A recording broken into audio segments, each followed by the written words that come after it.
Hi guys, welcome back to our new video. ಇವತ್ತು ಸ್ವಲ್ಪ ಕೆಲಸ ಇದೆ ಫಾರ್ಮಿಂಗ್ ಹೋಗೋಕ್ಕಿಂತ ಮುಂಚೆ. ಆ ಕೆಲಸ ಮುಗಿಸ್ಕೊಂಡು ಫಾರ್ಮಲ್ಲಿ ಸಿಗೋಣ. ಈಗ ನಮ್ಮದು 2 ಕೋಳಿ ಕಾವಿಗೆ ಬಂದಿತ್ತು. ಅದಕ್ಕೋಸ್ಕರ ಎಲ್ಲ ಮೊಟ್ಟೆ ಕಲೆಕ್ಟ್ ಮಾಡ್ಕೊಂಡಿದ್ದೀವಿ. ಎಲ್ಲ ಫ್ರೆಶ್ ಮೊಟ್ಟೆ, ಅದು 2 ದಿವಸದ್ದು ಎಲ್ಲ ಸೆಟಪ್ ಮಾಡ್ಕೊಂಡಿದ್ದೀವಿ ಮೊಟ್ಟೆ ಕೂರ್ಸೋಕ್ಕೋಸ್ಕರ. ಈಗ ಬೇಸಿಗೆಗಾಲ ಎಲ್ಲ ಜಾಸ್ತಿ ಮೊಟ್ಟೆ ಬರಲ್ಲ, ಅದಕ್ಕೆ ಕಮ್ಮಿ ಮೊಟ್ಟೆ ಕೂರಿಸ್ತಾ ಇದ್ದೀವಿ. 11 ಮೊಟ್ಟೆ ಕೂರಿಸ್ತೀವಿ. ಈಗ ಎಲ್ಲ ಮಾರ್ಕಿಂಗ್ ಮಾಡ್ಕೊತೀವಿ ಎಷ್ಟು ಮೊಟ್ಟೆ ಇದಾವೆ ಅಷ್ಟಕ್ಕೂ. ಏನಕ್ಕೆ ಅಂದರೆ ಬೇರೆ ಕೋಳಿ ಬಂದು ಅದ್ರೊಳಗೆ ಮೊಟ್ಟೆ ಇಟ್ಬಿಡುತ್ತೆ, ಅದಕ್ಕೋಸ್ಕರ.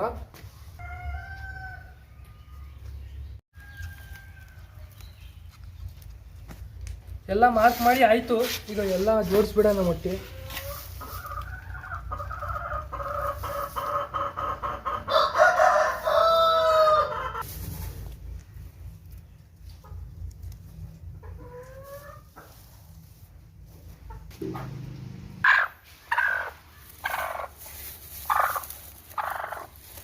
ನೋಡಿ ಫ್ರೆಂಡ್ಸ್, ಕೋಳಿ ಮೊಟ್ಟೆ ಎಕ್ಸೆಪ್ಟ್ ಮಾಡ್ತು, ತಗೊಂಡು ಕುತ್ಕೊಳ್ತಾ ಇದೆ.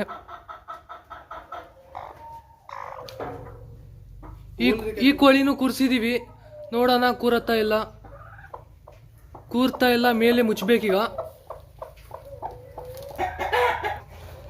ಈ ಕೋಳಿ ಯಾಕೋ ಕೂರ್ತಾ ಇರಲಿಲ್ಲ, ಅದಕ್ಕೆ ಮೇಲೆ ಮುಚ್ಚಿದ್ದೀವಿ. 1 ದಿವಸ ಅಥವಾ 2 ದಿವಸ ಈ ಥರ ಮುಚ್ಚಿಟ್ರೆ 3ನೇ ದಿವಸದಿಂದ ಅದೇ ಆಗಿ ಕೂರುತ್ತೆ, ಅದೇ ಆಗಿ ಬಂದು ಕೂರುತ್ತೆ. ಫಾರಂ ಹತ್ರ ಬಂದಿದ್ದೀನಿ. ಬೆಳಗ್ಗೆ ಈಗ ಬೇಸಿಗೆಗಾಲ ಅಲ್ಲ, ಈಗ ಬೇಗ ಕರ್ಟನ್ ಎಲ್ಲ ತಾಟ್ಪಲ್ಲೆಲ್ಲ ಇತ್ತು ಅಂದರೆ ಎತ್ತಬೇಕಾಗತ್ತೆ.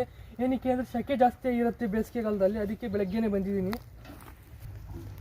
ನೋಡಿ ಫ್ರೆಂಡ್ಸ್, ನಮ್ಮ ಫಾರ್ಮ್ ಪಕ್ಕನೇ ಈ ಥರ ಮಾವಿನಕಾಯಿ ಮರ ಎಲ್ಲ ಇದ್ದಾವೆ. ನೋಡಿ, ಮಾವಿನಕಾಯಿ ಎಲ್ಲ ಉದುರೋಗ್ತಾ ಇದ್ದಾವೆ. ಯಾರಿಗಾದರೂ ಔಷಧಿ ಗೊತ್ತಿತ್ತು ಅಂದರೆ ಮಾವಿನಕಾಯಿ ಉದುರಬಾರ್ದು ಅಂತ ಇತ್ತು ಅಂದರೆ ಕಮೆಂಟ್ ಮಾಡಿ ತಿಳಿಸ್ರಿ. ಇಲ್ಲಿ ಪಕ್ಕದಲ್ಲೇ ಈ ಸಲ ಪೇರ್ಲೆಕಾಯಿ ಬೆಳೆ ಚೆನ್ನಾಗಿದೆ, ಸಿಕ್ಕಾಪಟ್ಟೆ ಪೇರ್ಲೆಕಾಯಿ ಆಗಿದ್ದಾವೆ ನೋಡಿ.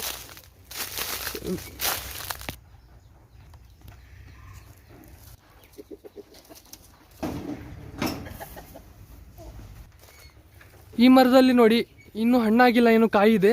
ಅದೇ ಈ ಕಡೆ ಮರದಲ್ಲಿ ನೋಡಿ ಎಷ್ಟು ಉದುರಿದೆ ಅಂತ ತೋರಿಸ್ತೀನಿ. ಪೇರ್ಲೆಕಾಯಿ ಎಲ್ಲ ವೇಸ್ಟ್ ಆಗತ್ತೆ, ಈ ಕೆಳಗೆ ಬಿದ್ದಿರೋದು ತಗೊಂಡೋಗಿ ನಮ್ಮ ಕುರಿಗೆ ಅಥವಾ ಮೇಕೆಗೆ ಹಾಕಿದ್ರೆ ತಿಂತವೆ. ನೋಡಿ ಅಲ್ಲಲ್ಲಿ ಬಿದ್ದಿದೆ.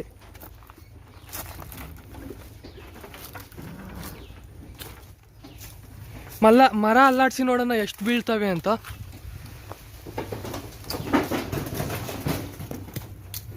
ಒಂದು 5-6 ಬಿದ್ವು. ವಿಡಿಯೋಲ್ಲಿ ಬಂತೋ ಇಲ್ಲೋ ಗೊತ್ತಿಲ್ಲ.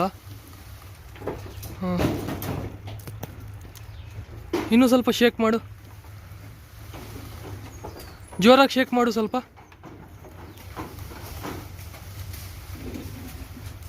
ಇಲ್ಲ, 1 ಬಿತ್ತು. ಸಾಕ್ಬಿಡು. ತುಂಬ ಬಿದ್ದಿದಾವೆಲ್ಲ, ಎಲ್ಲ ಹಾಸ್ಕೊಂಡೋಗಿ ಕುರಿ ಮೇಕೆಗೆಲ್ಲ ಹಾಕೋಣ.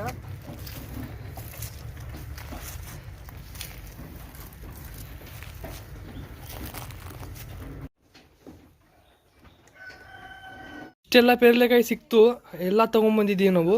ಈಗ ನೋಡಿ ಮೇಕೆ ತಿನ್ನಕ್ಕೆ ಹೆಂಗೆ ಮಾಡ್ತಾ ಇದೆ, ತಿನ್ಸೋಣ. ಇಲ್ಲ ಇದನ್ನೆಲ್ಲ ತಿನ್ಸಿದ್ರೆ ಹಾಲಿನ ಉತ್ಪಾದನೆ ಸ್ವಲ್ಪ ಜಾಸ್ತಿ ಆಗುತ್ತೆ.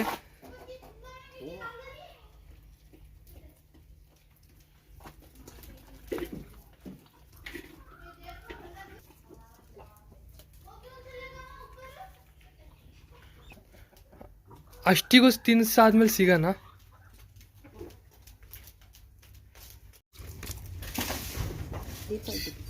ಮೇಕೆದು ಹಾಲು ಕರಿತಾ ಇದ್ದೀವಿ. ನಿಮ್ಮದು ಮೇಕೆ ಹಿಂಗೆ ಹಾಲು ಕೊಡಬೇಕು ಅಂದರೆ ಪ್ರತಿದಿನ ಕ್ಯಾಲ್ಶಿಯಂ, ಲಿವರ್ ಟಾನಿಕ್ನ ನೀವು ಕೊಡ್ತಾ ಇರಬೇಕು. ಕೊಡ್ತಾ ಇದ್ದರೆ ಚೆನ್ನಾಗಿ ಮೇಯುತ್ತೆ ಮತ್ತು ಹಾಲು ಚೆನ್ನಾಗಿ ಕೊಡುತ್ತೆ.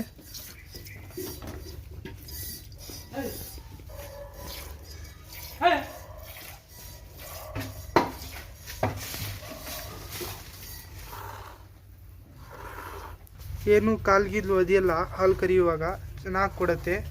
ನೋಡಿ, ಬೆಳಗ್ಗೆ ಅರ್ಧ ಲೀಟ್ರು, ಸಂಜೆ ಸ್ವಲ್ಪ ಕಮ್ಮಿ ಕೊಡುತ್ತೆ. ಬೆಳಗ್ಗೆ ಸಂಜೆ 2 ಹೊತ್ತು ಕರಿತೀವಿ. ನಮ್ಮ ಮನೆಗೆ ಇದೇ ಹಾಲಾಗತ್ತೆ.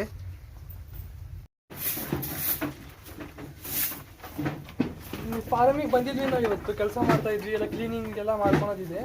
ಮತ್ತೆ ತುಂಬ ಜನ ಏನು ವಿಡಿಯೋದಲ್ಲಿ ಕೇಳುತ್ತಿದ್ರು ಅಂದರೆ ಈಗ ಬೆಲ್ಲದ ನೀರು ಕುಡಿಸ್ಬೋದಾ ಅಂತ ಕೇಳ್ತಿದ್ರು ಕುರಿಗಳಿಗೆ. ಬೆಲ್ಲದ ನೀರು ಬೇಸಿಗೆಗಾಲದಲ್ಲಿ ಕುಡ್ಸಕ್ಕೆ ಬರಲ್ಲ, ಅದು ಹೀಟು, ಬೆಲ್ಲನೂ ಹೀಟು, ಬೇಸಿಗೆಗಾಲದಲ್ಲೂ ಹೀಟ್ ಇರುತ್ತೆ. ಆದರೆ ಮಳೆಗಾಲದಲ್ಲಿ ಮತ್ತು ಚಳಿಗಾಲದಲ್ಲಿ ಬೇಕಾದರೆ ನಾವು ಎನಿ ಟೈಮ್ ಬೇಕಾದರೂ ಬೆಲ್ಲದ ನೀರು ಕುಡಿಸ್ಬೋದು, ಆದರೆ ಬೇಸಿಗೆಗಾಲದಲ್ಲಿ ಕುಡ್ಸೋಕ್ಕಾಗಲ್ಲ.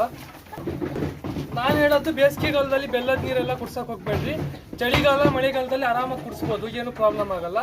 ಈಗ ಕುಡಿಸಿದ್ರೆ ಸ್ವಲ್ಪ ಮರಿ ಸ್ಟ್ರೆಸ್ಸಿಗೆ ಹೋಗುತ್ತೆ, ಏನಾದರೂ ಪ್ರಾಬ್ಲಮ್ ಆಗುತ್ತೆ.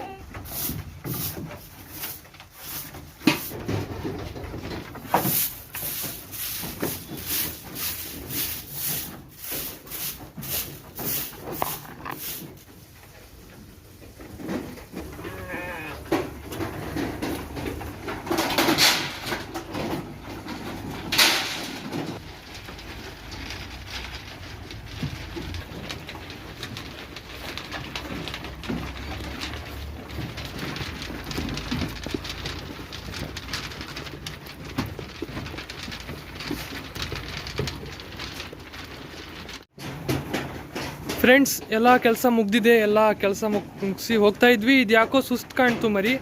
ರೀಸನ್ ಏನು ಅಂದರೆ ನಾವು ನಿನ್ನೆ ವೀಡಿಯೋಕ್ಕೋಸ್ಕರ ಈ ಮರಿನ ತೆಗ್ದಿದ್ವಿ. ಸ್ವಲ್ಪ ಓಡಾಡಿಸ್ಬಿಟ್ವಲ್ಲ, ರನ್ನಿಂಗ್ ಎಲ್ಲ ಮಾಡ್ತು ಮರಿ, ಅದಕ್ಕೋಸ್ಕರ ಕಾಲು ನೋವಾಗಿದೆ. ಅದಕ್ಕೋಸ್ಕರ ಈಗ ಪೇನ್ ಕಿಲ್ಲರ್ ಹಾಕ್ತೀವಿ. ಮರಿ ಸುಮ್ಮನೆ ಊಟ ಬಿಡಲ್ಲ, ಏನಾದರೂ ರೀಸನ್ ಇರುತ್ತೆ, ಅದನ್ನು ಅಬ್ಸರ್ವ್ ಮಾಡಬೇಕಾಗತ್ತೆ ನಾವು. ನೋಡಿ, ಈ ಮರಿಗೆ ಸ್ವಲ್ಪ ಕಾಲಲ್ಲಿ ನೋವಿದೆ, ಜ್ವರ ಏನಿಲ್ಲ. ಇದು ಹಾಕ್ತಾ ಇದ್ದೀನಿ ಮೆಲೋನೆಕ್ಸು.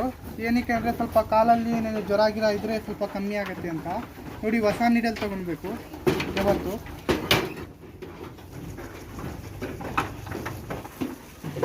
ಇಂಜೆಕ್ಷನ್ ಎಲ್ಲ ಕುರಿಗೆ ಹಾಕೋ ಟೈಮಲ್ಲಿ ಕುರಿ ಕುತ್ತಿಗೆ ಎಲ್ಲ ಬೆಂಡ್ ಆಗಬಾರ್ದು, ಸ್ಟ್ರೈಟ್ ಆಗಿರ್ಬೇಕು. ಕುರಿ ಜಾಸ್ತಿ ಅಲ್ಲಾಡಿಸ್ಬಾರ್ದು ಕುರಿಗೆ.